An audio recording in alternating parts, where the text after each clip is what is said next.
Hey guys, and Happy New Year! My New Year's resolution for 2025 is to make this channel actually active. So, welcome to the first ever devlog for my JRPG-inspired indie game, Forgotten Hearts.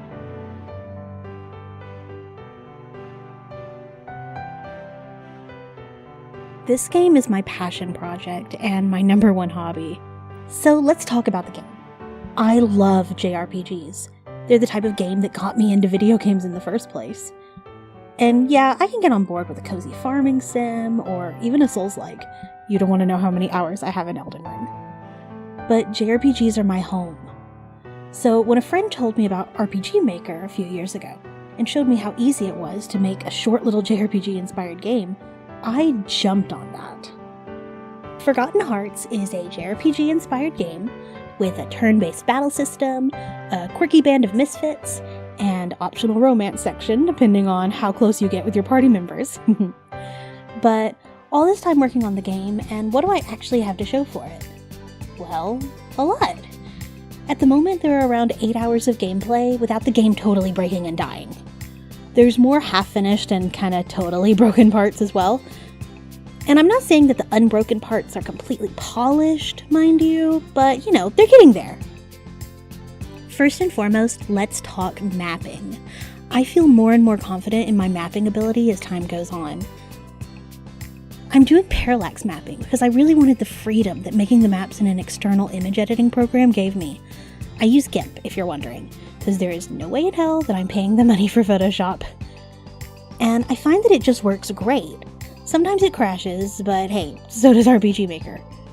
Speaking of RPGMaker, my game uses RPGMaker MV because it started on MV, and yes, I know people say MZ is better in so many ways, but I'm in way too deep to switch over now. But back to mapping. I do a mixture of using assets others have made and making my own.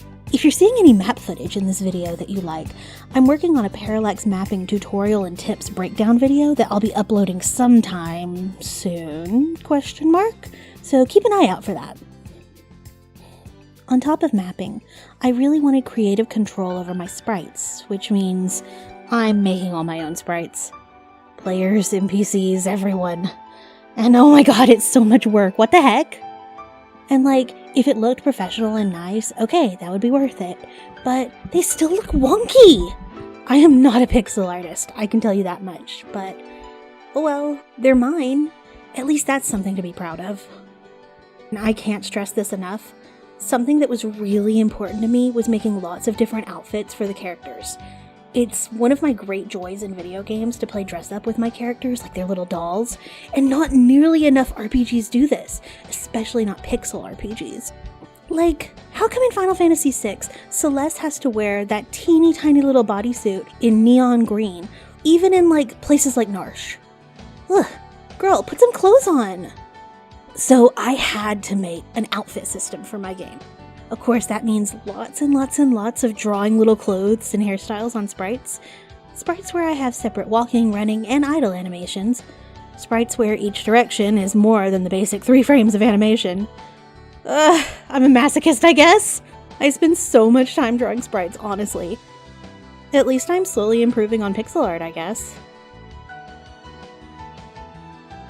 Another thing that I was really particular about implementing was a skit system, a la Tales of Phantasia PlayStation 1 version. This is not completely finished, mind you, but I've drawn many a face animation, and everything seems to be properly coded. Sort of. How it works is actually pretty cool. I really liked how in the PS1 Tales of Phantasia, you would just press a button on the world map to see a skit. In my game, I don't spend too much time on the world map, so I just decided to implement it everywhere. Press a button, see a skit. Press a button again, sometimes see the same skit, depending on story progress, or see a new skit. I decided to use my skits for both character development and team chemistry building, and to remind the player what the heck they're supposed to be doing. I find quest systems to be a bit hand-holdy, so this was a good compromise. Load up the game after a month of not playing and have no idea what you're supposed to do next. Press the skip button. And watch as the party members whine about how hot it's going to be in that volcano temple, and let's get this volcano expedition over quickly and head to a luxury hotel, guys. Cute and informative. I guess this is a good time to mention menus. I spent a lot of time getting the UI for my menus, including shop and in menus, just right, and just how I want it. It's still not entirely done because I have to replace some placeholder character art and such. For example, where you see the icon of Madoka there in the status menu, it's going to be a chibi of the character. But I'd say the menus are 90% done. My favorite one is probably the item menu, though the status is extra cool because that dialogue box in the background and character art can all be changed dynamically throughout the game using plugin commands. The food system. One of the biggest accomplishments I've completed this year was the food and cooking system. I'll show you a demonstration. So, as you wander the world, you can find or buy ingredients. You also learn recipes, mostly from NPCs and books. When camping or in a place with an available stove, you can cook using the ingredients you've picked up and the recipes you know. In this demonstration, I've just gone ahead and given the player every recipe and ingredient, but you'll start out with a few simpler recipes. So, making the food, it's just a simple crafting system. But here's the fun part. Once you have some food made, feed it to your characters. One food item is eaten by one character, not the whole party, so be sure to stock up. But each food item has a different effect that will benefit you in battle. Savory foods are more focused on physical, attack, and HP, whereas sweet foods focus more on magic, elements, and MP. So we'll feed Hiya here some strawberries and cream. Yummy, OMG, I'm so jealous! That'll regenerate her MP a bit on each turn. And Noen, we'll give him a grilled cheese, which is a defense boost in HP regen. Strawberries and cream's effects last for 4 battles, and grilled cheese lasts for 3. Balancing the power of the effect with the duration of the battles was fun.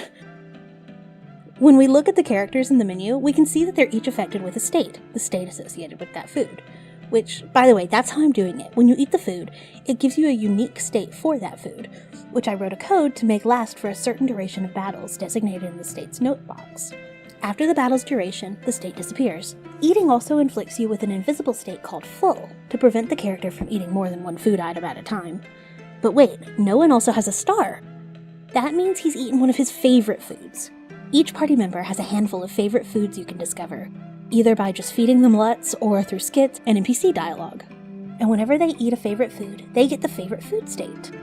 That state gives them an additional damage reduction for the length of however long their food effect lasts. Pretty cool, huh?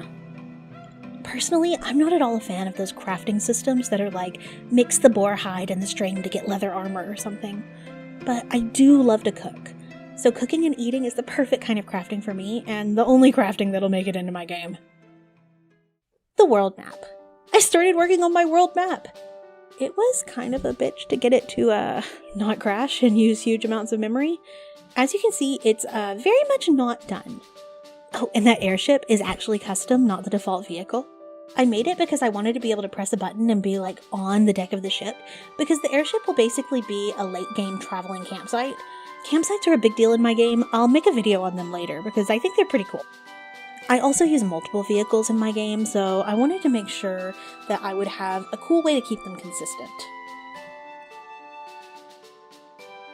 Guest party members. There are times in the game where, for story purposes, I'd like to have someone hanging out with the party but not be in the party. For that, I developed a guest system. The guest system is in 2 parts, field and battle. On the scene map, I wanted someone to follow the party but not be in the party. So I accomplished that through an event, and Galv's event spawner that drags the event with you across map changes. I'm using this nun as an example, but you can see that she follows the party, can be walked through, but she herself will never walk through you. To accomplish this was just some clever but simple eventing, and I'm happy to make a tutorial video on it if someone asks. Now, the battle part was a bit harder.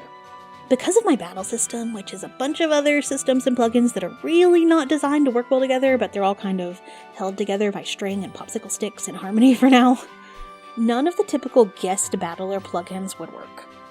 I experimented with some kind of summoning thing, but no, didn't work. Utter failure.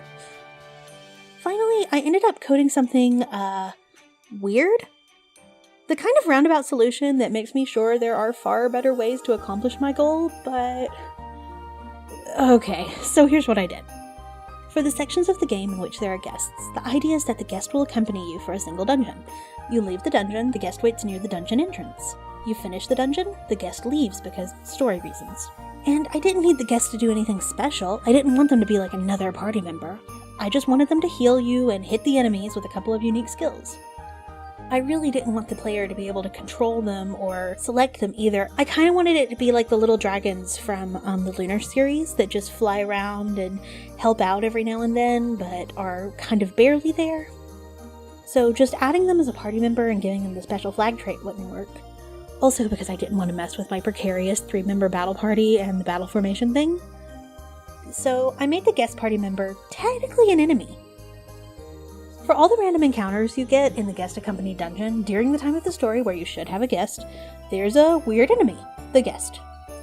The guest enemy can't be targeted by the player, doesn't show up in the target list, and basically just does their own thing. When your HP gets low, they'll heal you. When there's not much to do, they'll attack the real enemies with 1 or 2 or maybe 3 skills. Obviously, right now the guest is a placeholder image from some game I don't know. I think the picture was sticking around in SV Enemies folder from some experiment with Mog Hunter's LMBS system back before I had my battle system figured out. But once there's an animated sprite in the style of the party's battlers instead of this static placeholder, think of how good that'll be. Just use your imagination for now. And, well, other than all that complicated stuff, I've just been working on continuing the game and story. I've not made many maps this year, but instead I've made lots of NPCs, side quests, and main story progression. I've set the story progression up through a series of area-related variables, and that's been working really well for me. Right now, the prologue, Chapter 1, and Chapter 2 are completely done. Chapter 3 is mostly done, minus a boss fight and some lore dump kind of cutscene. And in the year to come, I hope I can get even more done on my game. Some of the stuff I plan to work on is composing music. I have no music experience, but I do have YouTube tutorials, so why not? I want to finish my character art and release a demo, do some more work on my skits, and of course keep going with the main storyline. By the way, the story of the game is all written up, it's just actually making the game part that's left. By the end of 2025, I want to near the end of the game's story. That means more maps, lots and lots of cutscenes, and, oh god, more sprite work. So much sprite work. If you like the looks of the game and want to support this poor game developer, consider buying me a coffee? No pressure. I'd just be really touched. As for the future of this channel, I really do want to be active. I meant it when I said that it's my New Year's resolution of 2025.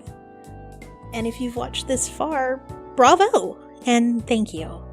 Let me know if you have any tutorial suggestions or just general things that you wish I'd make a video over. As for now, bye bye!